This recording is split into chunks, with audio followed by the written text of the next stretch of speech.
So it's not like I'm not making an effort.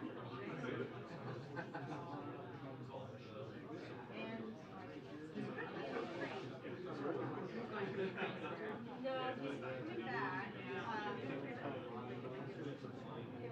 Yeah, he's gonna come back 6 days, and he's doing it. We call them editing.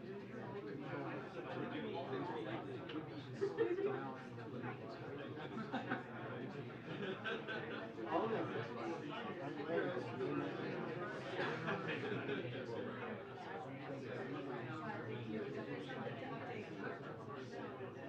I mean, there's like.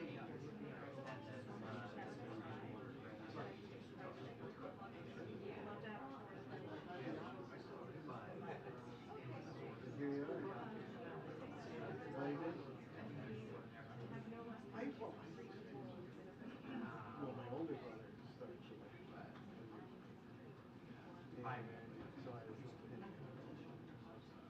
started reading comics on board. And the older I got, the more the A section started to make sense. Yeah. But I still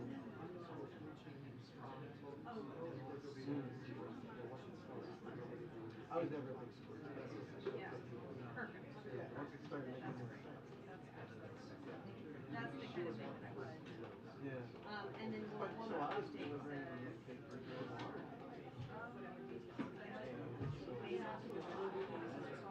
My memories of that, and then also the story of the war, where was the Daily Weather next to it, right near the Daily Weather. How many soldiers were KIA?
2 minutes to press briefing, 2 minutes to press briefing.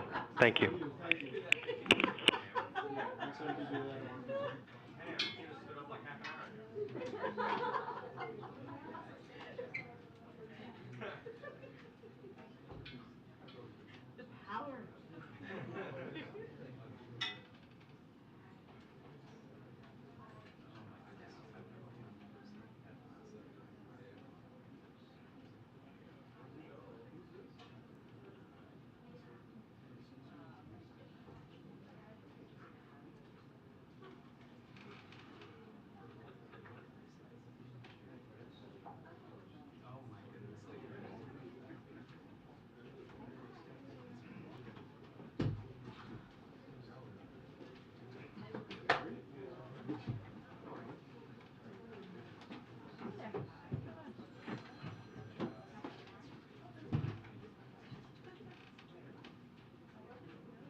Hi, good afternoon, everybody.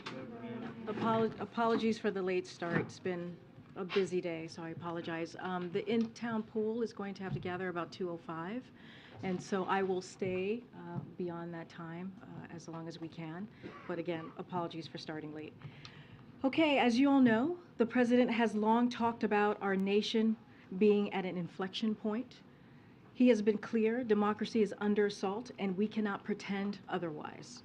The president will continue to call attention to the threat to democratic integrity and to public safety posed by those who deny the documented truth about election results and those who seek to undermine public faith in our system of government. Unfortunately, we have seen MAGA Republican officials who don't believe in the rule of law. They refuse to accept the results of free and fair elections, and they fan the flames of political violence through what they praise and what they refuse to condemn. It remains important for the president to state strongly and unequivocally that violence has no place in our democracy. He believes other leaders of both parties, on both sides, have a responsibility to communicate this very clearly as well. The president has been emphatic and optimistic that Americans care about protecting our democracy. He has consistently talked about the fact that America has emerged stronger from some of our darkest moments. And today, there are far more Americans of every background and every belief who reject the dangerous path of political violence than accept it. The president will continue to speak about the challenges facing our democracy and his enduring belief that America will persevere. He'll also keep acting to address political violence, including by continued implementation of the first ever national strategy for countering domestic terrorism that he released in June of 2021. Now, President Biden has made it his top economic priority to lower costs for American families, and he has been delivering. He's beaten Big Pharma, and Medicare is negotiating lower prescription drug prices as well. Gas prices have come down by $1.25 per gallon since June, and Medicare premiums are down as well. Yesterday was our first day of open enrollment season, thanks to the Inflation Reduction Act, which congressional Republicans want to repeal. That's the first thing that they want to do. 4 out of 5 consumers can find a plan that costs $10 or less a month. Additionally, 13 million Americans will continue to save an average of $800 a year on coverage. And today we're announcing additional actions to lower food and heating costs for American families. The Vice President will be in Boston this evening to announce that we're making billions of dollars available this winter to help bring down home heating bills for low-income families all across the country. We're also making nearly $9 billion through the Inflation Reduction Act available to states and tribes to help families make their homes more energy efficient. And the Department of Agriculture is helping bring down food prices at the grocery store through new measures to expand meat and poultry processing capacity. Altogether, these actions and others will provide families a little extra breathing room. You hear the president say that often. And they are in stark contrast to the plans Republicans in Congress have cooked up to drive up costs. Congressional Republicans want to repeal the Inflation Reduction Act, which gives us the ability to lower drug prices, and that utility CEOs have said will bring monthly energy bills down. They oppose the release of oil from reserves, which multiple industry analysts have said is helping bring prices down at the pump. They're going to bat for big oil, even as they pad the pockets of shareholders and keep gas prices up for American families. They want to raise the age of Social Security benefits and put the program that so many people work so hard for, alongside Medicare, on the chopping block. And they want to restore disastrous tax cuts for the rich. The bottom line is the president is committed to helping families right now, while Republicans officials are committed to raising costs and chilling for big pharma and big oil. Lastly, this afternoon, in a few minutes, the president will take part in the culminating event for the Talent Pipeline Challenge, which brings together more than 300 partners to expand workforce development for jobs created by bipartisan infrastructure law, along with the CHIPS and Science Act, Inflation Reduction Act, and the American Rescue Plan. The event comes amid a resurgence of American infrastructure projects and manufacturing driven by the president's economic agenda.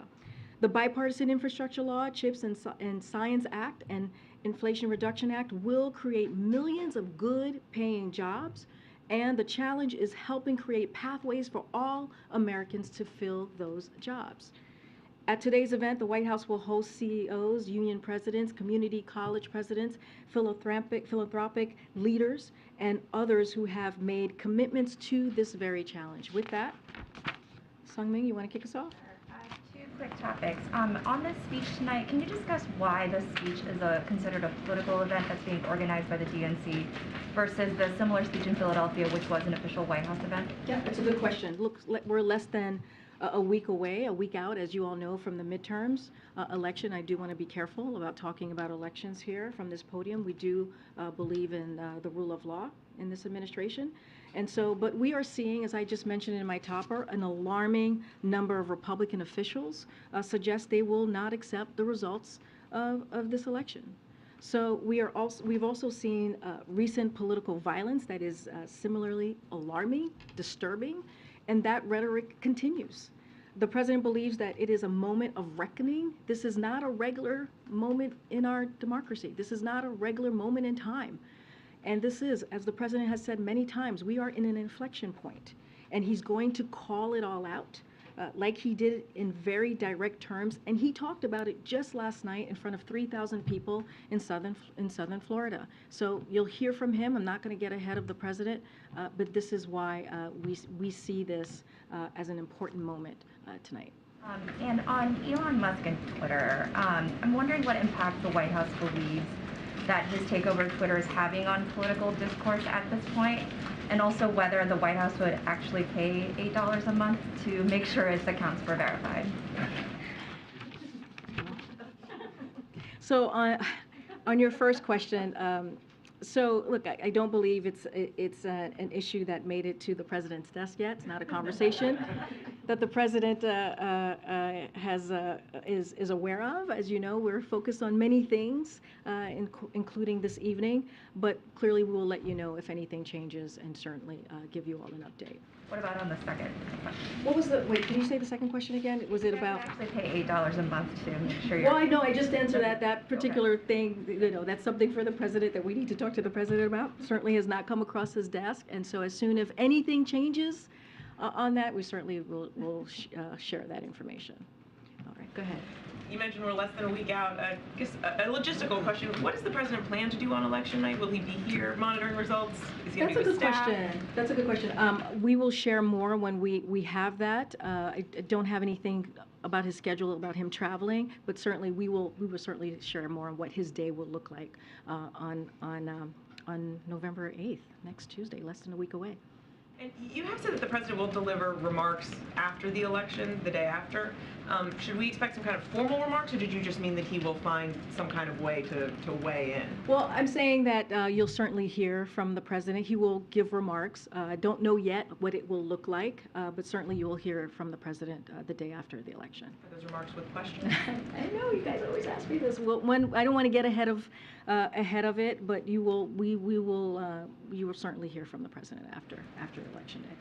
All right, thank you. Thanks, Karine. Along those lines, in this final stretch, the president is traveling to California, Chicago, New York, Maryland.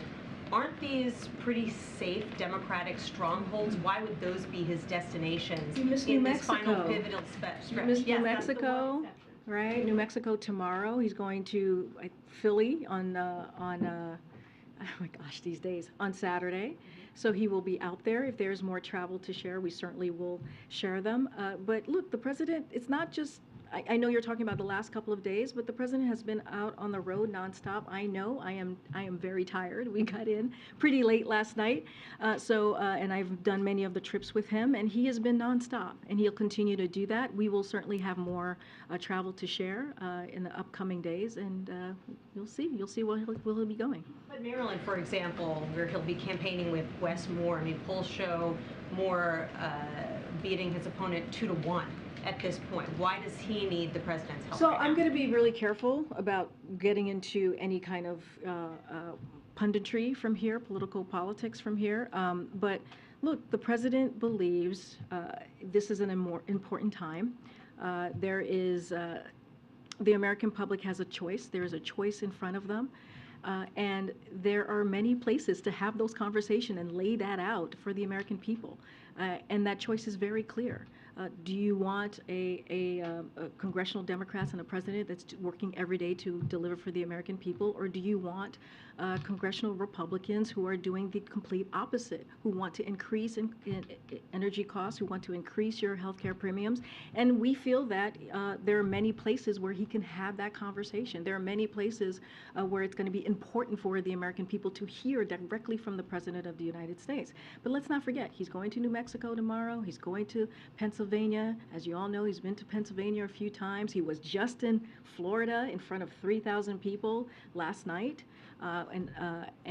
which was an important conversation and an event to have. I want to be very careful here, not to get into politics or elections. So I'm going to leave it there without. Again, we believe in the rule of law, so we want to be careful. Go ahead. Thanks, Karine. The White House removed a tweet that talked about the increase in Social Security benefits in 2023, quote, through President Biden's leadership. There was a contextual note, I'm not sure what the proper terminology is for the platform, that was added to that. Was it removed because of the addition of the note, or was it removed because of the concern about the veracity of the message? So it was, look, the tweet was not complete. Usually when we put out a tweet, we posted with context, and it did not have that context.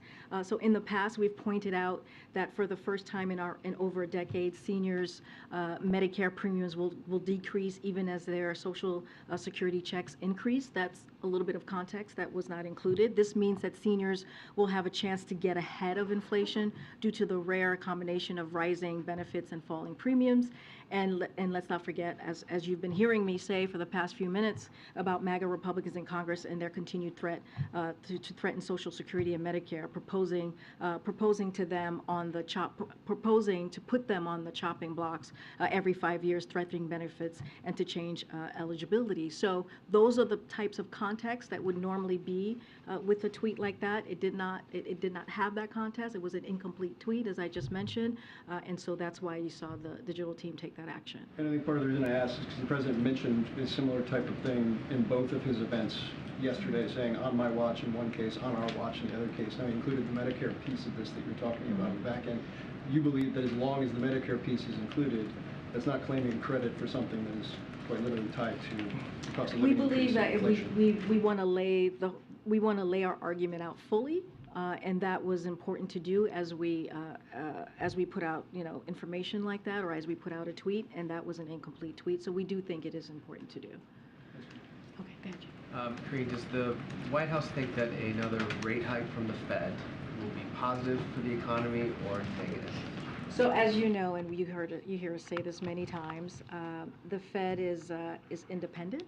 It's an independent agency, and we believe, the president believes, that it has the best monetary policies to address inflation, and they are also the chairman, Chair Powell, is committed to that very kind of charge that is ahead of them. I don't want to comment on it. I know the meeting may be happening right now as I'm standing in front of you, so don't want to get ahead of it. It's not something that we comment from here about, as you know. On a separate issue, does the White House have a reaction to newly disclosed emails showing that former President Trump's attorneys saw Supreme Court Justice Clarence Thomas as their best hope for overturning President Biden's victory in 2020? So I saw those reports right before I walked out to the podium, and my understanding is that those emails are being reviewed by the January 6th committee. As we know, the January 6th committee is doing incredibly important work to get to the bottom of what happened on January 6th, which, as you heard the president say, was one of our darkest days in our nation's history. It was, as we all know and we all saw and you all reported, an attack on our democracy. So we will defer to the committee on this investigation. I don't want to get ahead of that, but as far as I know, I understand they are reviewing the emails. I'll get to you. To what degree could you characterize how much the Pelosi attack influenced the president's decision to give this address tonight? How much of a catalyst is that? And kind of as a related question, has the president made any personal outreach or considered making personal outreach to Republican leaders to ask them for a more forceful response to condemn that attack, other violence? I understand the power of the bully pulpit tonight, but has he done any direct contact to Republican leaders? And I appreciate your question, and I understand your question. I'm going to start with the last one first. It should not be controversial to speak out against political violence. It should be something as political leaders should automatically do in a forceful way. And you all have reported on what happened to Paul Pelosi and how horrific it was and how devastating it was and how dangerous that action was. And the rhetoric that we're seeing, that rise of rhetoric that we are seeing, you have people out there who listen and who take that rhetoric very seriously. And so the president believes that it shouldn't have to, he shouldn't have to call them to say, hey, you need to condemn what happened a little more forcefully. That is something that it should just be something that's automatic, and they should just do that. Look, the president, again, is making this speech because we're seeing an alarming number of Republican officials who are saying, they're being very clear, they're not going to accept the results of these elections. That's a problem. And yes, when we see what happened to Paul Pelosi, and again, the president spoke. You all know, you've heard us say this. The president spoke to the speaker on Friday. He spoke very forcefully at his event Friday evening. He spoke to this again on Saturday, and just yesterday in Florida, he spoke in front of Florida Floridians about this attack. And so, look, he's going to continue to call this out. what we're seeing is a attack on our democracy, and the president has been very clear. We need to protect our democracy. We need to strengthen our democracy, and he feels it is important as the president of the United States to continue to speak to this. Good, Stephen. Given the stakes, let me ask you a big picture question. Does the president believe that if the country chooses divided government next week and gives Republicans control of the House, that the federal government can operate efficiently and effectively while he's still president? So look, I don't want to get into hypotheticals. I know you want me to answer to a potential result that we might see next week, so I want to be very careful here. What I can say is that he believes, and I said this at the top and I'll repeat it here, that there are far more Americans of every background and belief who reject the dangerous path of political violence than accept it.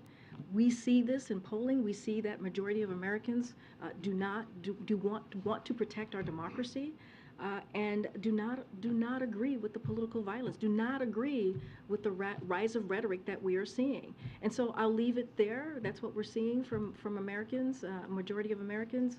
I'm just not going to get into hypotheticals from here. In his speech yesterday in Florida, the president suggested that shutdowns and default are likely outcomes if the Republicans take control of the House of Representatives, if he doesn't agree with their demands on Social Security and Medicare. To what extent should Americans be braced for those outcomes? I mean, the president is saying that because Republicans are saying that. Republicans in Congress have been very, very clear that if they do not put Medicare and Social Security on the chopping block, right? You have one senator that suggested 5 years and another senator from Wisconsin who suggested we should put it on the chopping blocks every year. And they said if they don't get those demands, if they are not able to do that, then they're going to put our economy at risk. They're going to put it into a spiral downturn. That's what they said they're going to do. And again, this goes into what the president has been saying. There's a clear choice for the American public. There's a stark choice for the American public. This is what the president has been talking about almost every day for the past several months. So again, not going to get into hypotheticals, but we should take them by their word, right? We should. This is what they're saying that they're going to do. Go ahead, JJ. The news just broke. The Fed did raise rates by the 75 basis points. Just following up to see if you did want to share anything now that the news is out. This happens to me all the time up here. Okay, so I'll say a couple of things. Again, you know, we see this presidency. Our view is that the Fed is a independent agency, and we respect their independence. The Fed actions help bring inflation down. And as mortgage rates increase, demand in the housing market should continue to cool and inventory should increase, which should have the effect of lowering housing inflation. This is part of our transition to stable and more stable and steady growth, as you hear us speak about from our economic team and also from myself and from the president. And again, stable and steady growth with lower inflation. This is the kind of economy that delivers for working families, and that's how we see the work of the Fed. I'm not going to go into any specifics, any more details from here. And then one other thing on violence, political violence. Do you know if the president has had a chance to speak directly to Paul Pelosi yet? I don't have any calls to read out on a direct conversation that he's had with Paul Pelosi. As you know, he's spoken to the Speaker on Friday, and you know, he continues to keep them in their prayers. And he is glad to hear that Paul Pelosi will have a full recovery. And I'll just leave it as that for now. Go ahead, Tam. Yeah, I just wanted to go back to Kelly's first question. Was the attack on Paul Pelosi an impetus for the speech to happen? Was it an inspiration? Had the president already been working on it? What's the timeline on the speech? Just a little, just to share, you know, this is something that the president has talked about for some time, right? This isn't new for this president. He's talked about, we all know about the soul of a nation and how he decided, one of the reasons he decided to run in 2019 was because of what he was seeing, was because of what occurred in Charlottesville, which was devastating to see that in our streets in America. And he spoke very clearly. You saw the op-ed that he wrote when he saw that. And so it has always been something that's been top of mind for him. He spoke about it in his inaugural speech, the soul of our nation and protecting our democracy. He spoke about it on January 6th, the anniversary of January 6th, just this past year. You heard him speak about this in front of Independence Hall, or at Independence Hall, outside of Independence Hall to be more specific, where our democracy started, if you will. And so this is a conversation that he continues to have. Clearly, we are seeing an uptick, a sad uptick of rhetoric, of political rhetoric coming from really extreme Republicans in office. And also, yes, we saw this violent, awful, horrific attack on Paul Pelosi. And so, there are reasons that he believed this time was now to make sure that he spoke directly to the American people. Again, and he has said this before, this is nothing new. We are at an inflection point. These are not regular normal times. And just one more question, and I know we keep asking it, but I'm going to try it from a different angle. I wonder what the question's going to be. I don't know what I'm going to ask. The president of the White House. Okay. Correspondent Association. So I went back. Every president since Bill Clinton has immediately after the midterm election held a lengthy press conference to talk about the results, to answer questions from reporters about what it means for his presidency. Ronald Reagan did it too. And just today, you haven't yet committed to holding a press conference on the 9th. Does this mean that President Biden is going to break with this tradition? Look, again, I'm not going to go, I'm not going to get far ahead of where we are currently. I'm sure the president will take your questions like he does almost every day, and that we will address the elections the day after Election Day, and I'm just going to leave it there and not get ahead. I'm sure that the president, again, will make his voice very clear the day after Election Day, and I'll leave it there. I understand the question, I appreciate the question, and I'm happy to answer it every time it's asked. Okay. Thank you, Karine. Following up on your comment that there's an alarming number of Republicans who are saying they're not going to accept election results, does that mean President Biden thinks it is a threat to democracy if somebody votes Republican? No, that's a ridiculous question. No.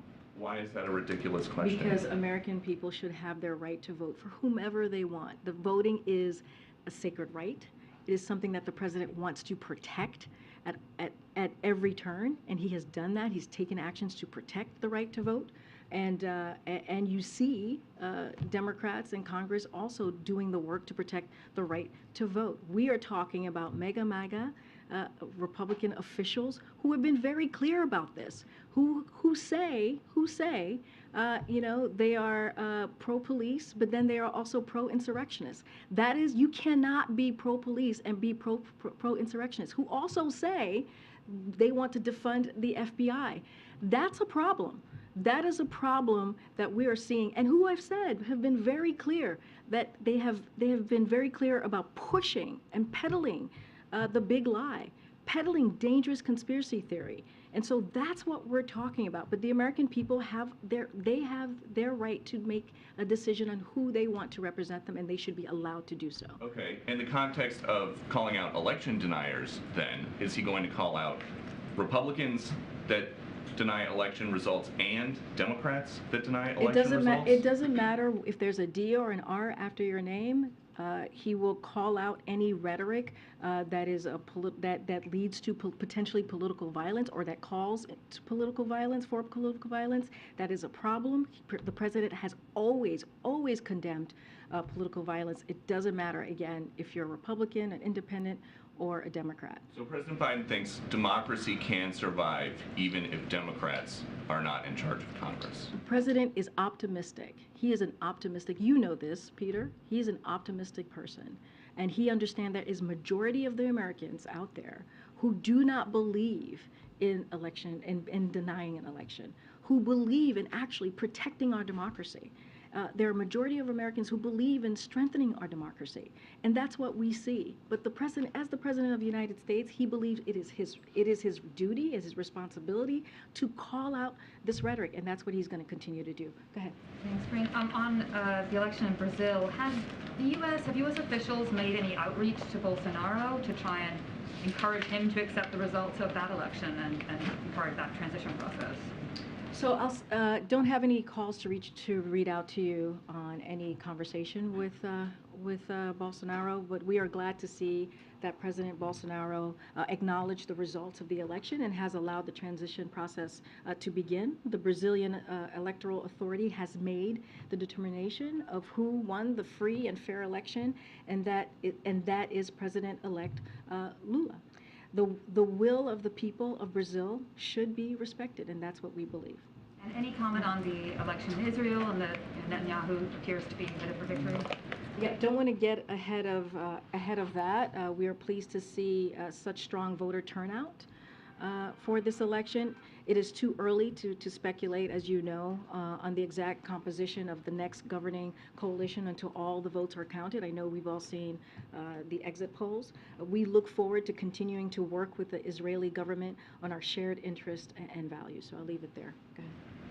Given the number of Republicans who have said they won't accept the results and just the unpredictability of this election compared to others, is the White House doing any contingency planning for election night or the day after? Just people not accepting results if violence breaks out. How are you guys thinking about that? So a couple of things. I've been asked about this before, and I want to be clear and say this again. Americans should feel free, safe. They should feel safe going to the polls. They should. And so this administration has taken the issue of threats to the safety of voters and election officials seriously since day one. And the federal government has been working alongside state and local election officials and law enforcement to take the necessary steps to keep people safe.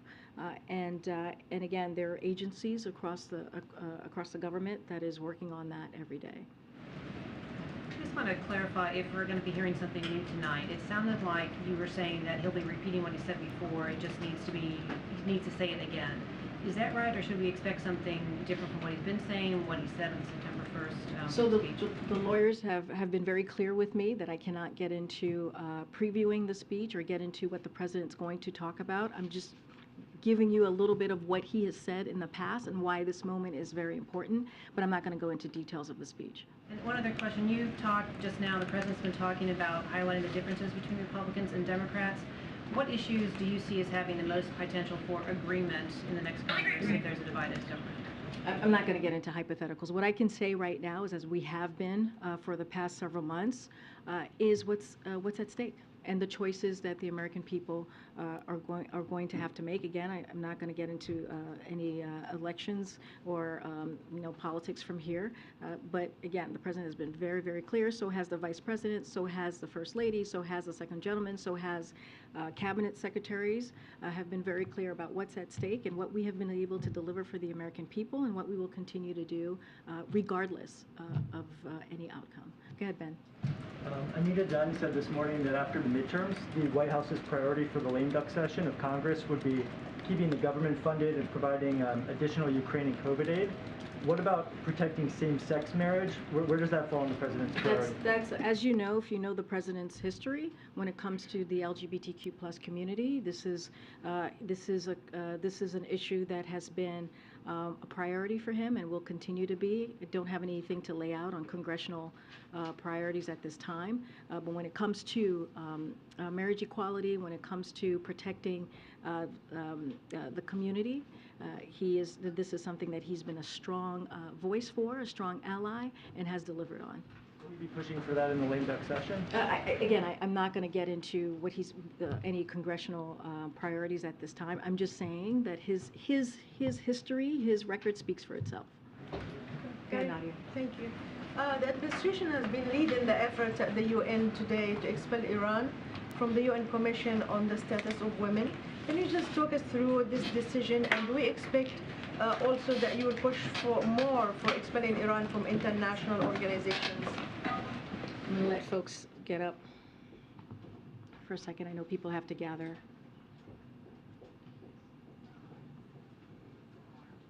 You're going to the event, they're not walking. No, it's clear. I know.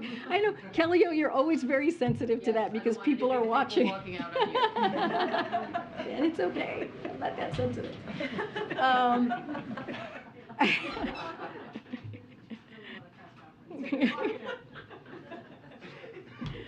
All right, my friends. So Nadia, on your question, look, as it relates to what we've seen, the actions that we have seen the Iranian government take on the horrible actions that they've taken on protesters, women who are bravely seeking to speak for their basic rights. We have been very clear. The president has spoken against that. He has called out and lifted up the brave women and citizens of Iran for doing that, for being out there and speaking out. And he's called out the Iranian government. And we have, across the past several weeks, laid out just what we have been doing to make sure that we hold Iran into account.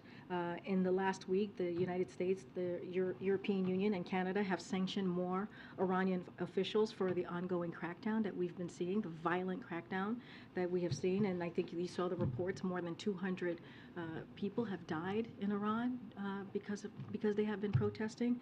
We have hosted a UN dialogue with the special situation of human rights in Iran, welcomed the joint statement by women foreign ministers on events in Iran, and supported Germany's recalibration of their Iran policy. We welcome civil society's call for the immediate expulsion of the Islamic Republic from the UN Commission on the Status of Women.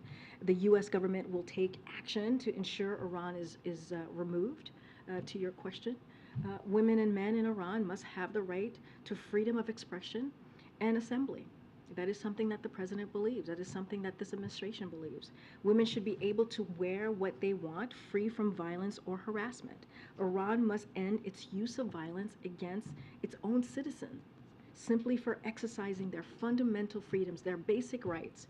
Until Iran changes its behavior, the United States will continue to impose costs and hold accountable Iranian officials and entities that are responsible for employing violence to suppress protest, civil society, and women's rights. Okay. Another one on Iran, if I may. An Iranian delegation is expected to meet in Austria with the IAEA this week. I'm curious if the administration, if the U.S. is going to have any sort of role in that, and what it says, in your view, with the sort of stalemate that's emerged in the larger nuclear talks.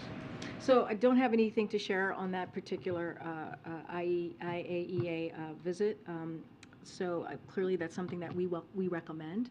We welcome, I should say, not recommend, but don't have anything else to share beyond that.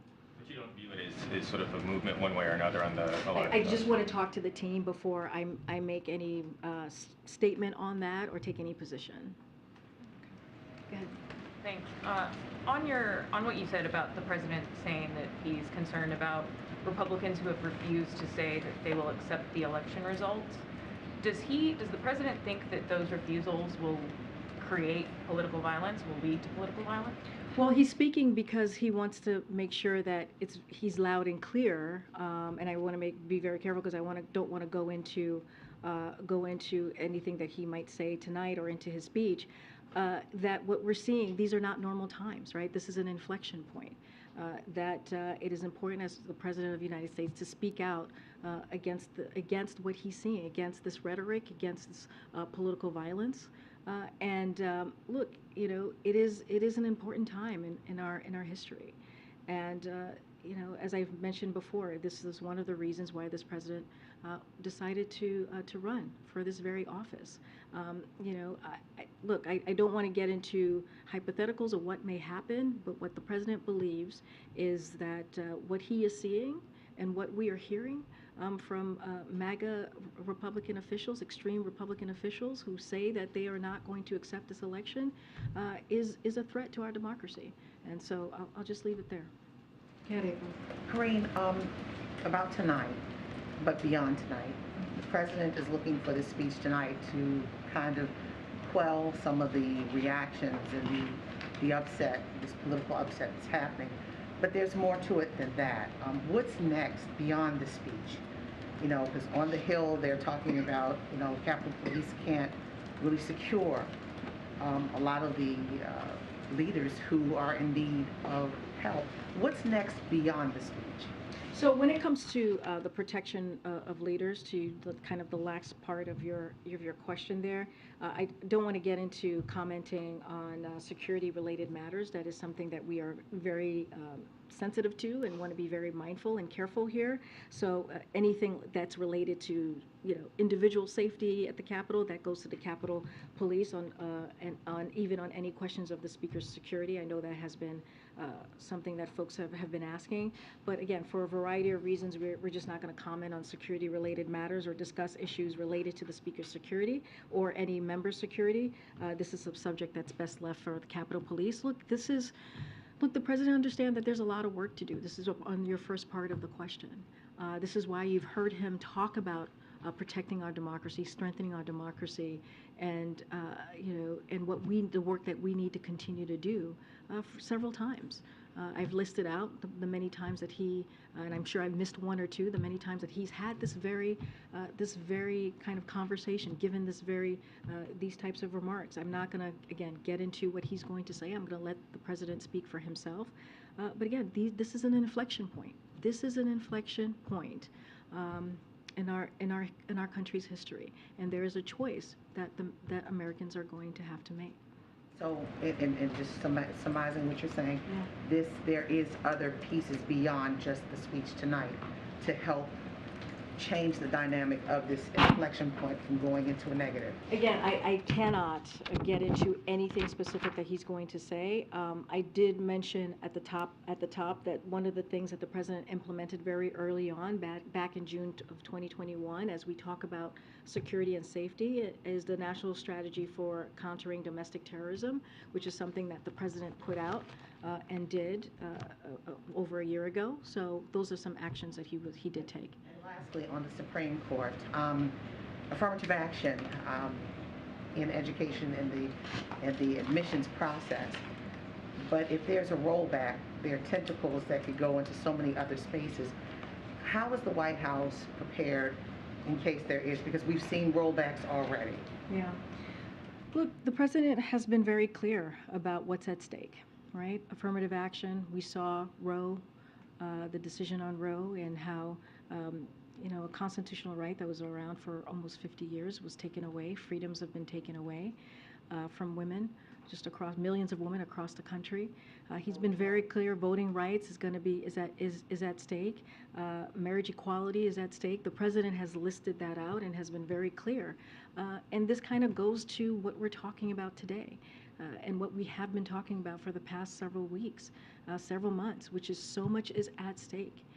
So much is at stake for the American people. When you think about our freedoms, when you think about our rights, this is what the President has been trying to say and has been saying, is that's why there's a choice to be made. This is why, the work that he's been doing and congressional Democrats have been so important, because we are fighting for the freedom of Americans. We are fighting for the rights of Americans. We understand not just our role here, but our role globally. I was just asked, Nadia just asked me about Iran and what the President has said about that, about protesters in Iran, women who are fighting for their rights, civilians who are fighting for their right, and the violent crackdown that we're seeing there. So the President understands his role more globally as well. So we're going to keep talking about this. We're going to make sure that we're doing everything that we can with congressional Democrats to make sure that we're protecting the rights of Americans. But again, there is a choice to be made. Go ahead, Phil. Thank you. Jen Psaki said from that podium in summer of 2021, quote, "We are flagging problematic posts for Facebook that spread disinformation." Can you tell us whether the White House is still flagging social media posts for disinformation, and are you submitting those to Facebook through a special portal? Can you say a little bit more? Yeah, there was reporting in The Intercept about opportunities for the federal government to identify for social media companies different posts that contained what was perceived as misinformation about the origins of COVID, the vaccine, other things as well, such as Ukraine or the U.S. withdrawal from Afghanistan. Yeah, look, I'll say this: the administration the Biden administration remains fully committed to our mission to protect the security and resilience of our elections and safeguard election infrastructure. That includes combating disinformation. That is something that we are committed to. We work to protect that, protect Americans from disinformation that threatens the homeland, including malicious efforts spread by foreign adversaries, began before the Disinformation Governance Board was established. In fact, some of that work began before this administration. So, I want to be very clear that cross-agency work continues to this day. Don't want to get ahead of anything else. This is a Department of Homeland Security, so I would refer you to them. So you are flagging misinformation? I don't have anything more to add. This is a Department of Homeland Security that I would refer you to. Does the White House participate in the secret government censorship portal, though? I think that was part of the question. Does the White House submit examples of alleged disinformation and misinformation for Facebook to censor through this portal? No. I wanted to follow up because you've spoken at length about the threat that those who deny documented truth about our elections pose. And some critics have raised this, so I want to see if you can maybe square the president's current rhetoric when it comes to elections with what he said in January during a press conference when he said of those midterms, quote, "The increase in the prospect of them being illegitimate is in proportion to not being able to get those reforms passed." Obviously, those voting reforms did not pass Congress, so is he confident that the coming midterms are going to be legit? How are those two things congruent? Yeah, this is something that you're talking about, the Jen reference? No, the president said in January. Oh, right. But I think did you ask Jen this question as well? I may have. It's been a while. So just to clear this up, because I think you've asked me this question before, Jen Psaki briefed the following day after this press conference and answered that question that you asked about the president and his statement from the press conference the day before. And she said, I talked to the president about this last night and this morning. He was not intending to cast doubt on the legitimacy of the 2020 election. He was actually attempting to make the opposite point, which is that in 2020, despite COVID, despite many attempts to suppress the vote, a record number of voters, Democrats and Republicans, independents too, turned out in the face of a pandemic. And we saw that with our very own eyes, and you all reported this. And election officials made sure they would vote and have those votes counted. And this is how Jen Psaki responded to your very question. So even though those voting reforms did not pass Congress, the president is expecting the midterm elections to be legitimate? Say that again, I'm sorry. So even though his preferred voting reforms did not pass Congress, the president is expecting that the coming midterm elections will be legitimate? Oh, yes, that is a yes. Do you have any reaction to the agreement reached between the Ethiopian federal government and the Tigrayan authorities in South Africa? I have a couple lines for you there. So, as you know, the United States, we are committed to the unity, sovereignty, and territorial integrity of Ethiopia. We seek peace and stability in Ethiopia to build upon the long-standing strong partnership between our governments and people. The United States commends the African Union panel on their extraordinary leadership to determine efforts to facilitate talks, as well as the work of the African Union Commission. South Africa, who hosted and international partners, the United Nations, the Intergovernmental Authority on Development, the United States remains committed to supporting this African Union-led process as it continues, and to partnering to ensure it brings a lasting peace to Ethiopia, and that is something that we are committed to. Go ahead. And then what do you... We're going to continue. Go ahead, Courtney. I want to ask about student loan relief. Excuse me. Have you approved, or is the Education Department in the process of approving any loans or the applications for relief conditionally? I'm sorry. Can you speak up just a little bit? Yeah. I want to ask about student loan relief. Are you or is the Education Department in the process of approving any of the applications that you've collected conditionally, or so that you're ready if there is a change in the court pause on distributing relief? So we're continuing to receive and process applications for debt relief. That is what we have been doing for the past 2 weeks now, I believe. And we're continuing to encourage eligible borrowers to apply for relief at studentaid.gov. That is something that is the outreach that we are continuing to do from here and clearly from the Department of Education. I should say from the Department of Education. Remember, the Eighth Circuit's order does not reverse the lower court's dismissal of the case or suggest that the case has merit. It merely prevents debt from being discharged until the court makes a decision. But we're going to continue to again, collect the information and process the applications. We're going to continue to encourage people who are eligible to do that, and we will be at the ready when the time comes. And another question about the IRS. I know that Secretary Yellen just appointed someone to temporarily lead while the president considers who to nominate for commissioner. Will the president be meeting with the acting commissioner? Will he be talking at all with him or Secretary Yellen's team, given that IRS reform is such a big part of your agenda?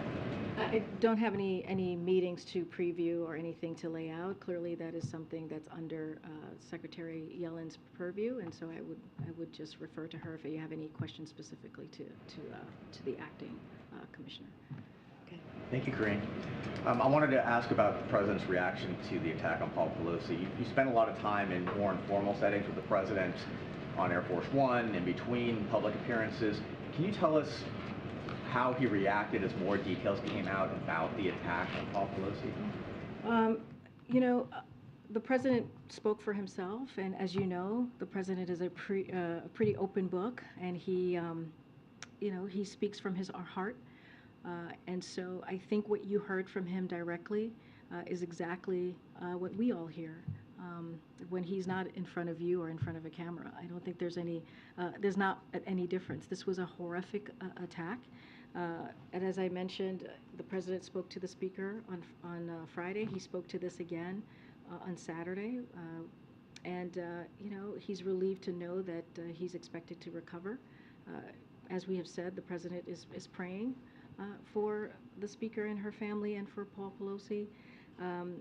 You know, this is, again, a horrific, what we saw was horrific, and it is political violence, as we're hearing the reports, and it has no place in our political discourse. But I'm not going to get into any more specifics on private conversations that I have with the president. Can you tell us a little bit more about how he reacted as he heard about jokes that prominent Republicans had made about the attack?